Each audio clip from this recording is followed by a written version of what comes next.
Salam əziz şagirdlər, hər vaxtınız xeyir olsun. Bugün biz sizinlə dərsliyinizdən səhifə 15 ədad və bağlayıcının qrammatik amonimini mövzusuna baxırıq. Xatırlayırsınızsa bir neçə dərs öncə biz sizinlə bunları keçmişdik. Ədaddan, bağlayıcılardan, köməkçi hissələrindən ümumiyyətcə danışılıb. İndi gəlin baxaq, burada bir cümlələr var. 2 dənə cümlə verilib bizə.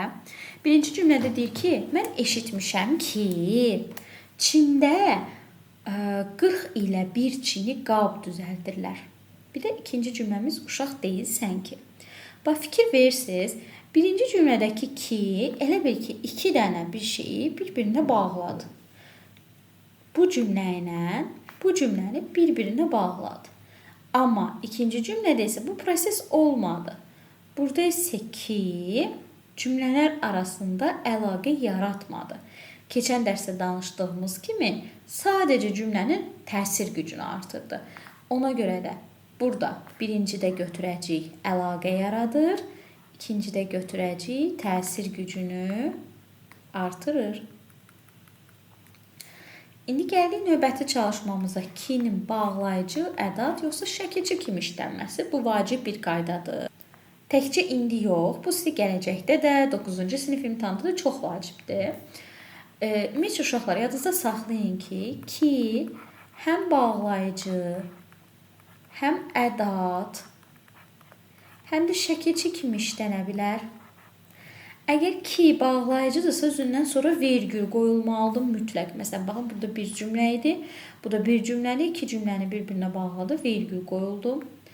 Ki amma ədad olsa cümlənin ortasında və ya sonunda da işlənə bilər və bu halda ondan sonra vergül işarəsindən istifadə eləmirik. Deməli, bağlayıcı olanda vergül qoyuruq, ədad olduqda vergül yoxdur.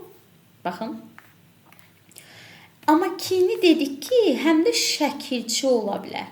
Ki şəkilçi olsa, uşaqlar mütləq bitişik yazılmalıdır. Yəni, siz əgər ki-ni bitişik gördünüzsə, bilin ki, o şəkilçidir. Ayrı gördünüzsə, ədad da ola bilər, bağlayıcı da ola bilər. İndi gəlin baxaq. Ki-nin funksiyasını müəyyən edin ki, bitişik yazılmalıdır hansı cümlədə? Nə vaxt bitişik yazılırdı? Şəkilçi olanda. Burada təəccüblü nə var ki, burada cümləni bir-birinə bağlamır. Sadəcə təsir gücünü artırıb. Deməli, cavabı nə olar? Ədad. O bilirdi ki, baxın, o bilirdi ki burada cümlənin təsir gücünü artırmayıb. Əksinə bağlayıb. Ona görə bağlayıcı. Bu yol ki kəndə aparır. Bax, burada artıq cümlənin yenə təsir gücünü artırır. Sözə qoşulub onun təsir gücünü artırır. Olacaq ədad. Sən ki tapşırığın öhdəsindən gəlirsən. Sən ki, burada yenə cümlənin təsir gücünü artırdı. Ədad oldu. Sonra, dünənki imtahanda iştirak edin. Dünənki artıq burada şəkilçidir. Sözə bitişik yazılmalıdır. Ona görə oldu burada şəkilçi. Daha dəqiq desək, leksik şəkilçi. Sizinki daha maraqlı təqdimat oldu. Sizinki demirik, sizinki bitişik yazılmalıdır. Çünki burada da şəkilçidir, leksik şəkilçi.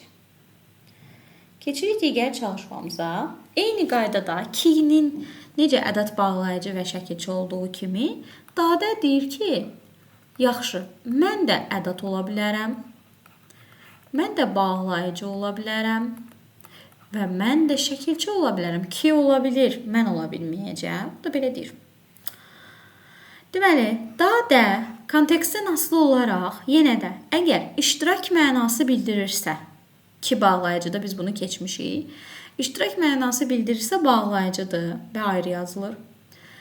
Əgər təsir gücünü artırırsa, yenə də ayrı yazılır və bu dəfə ədad olur.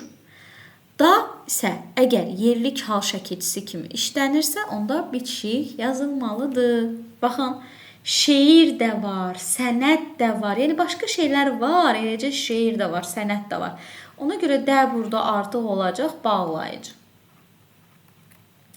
Niyə susursan? Danış da. Burada cümlənin təsir gücünü artırır. Ona görə burada olacaq ədad.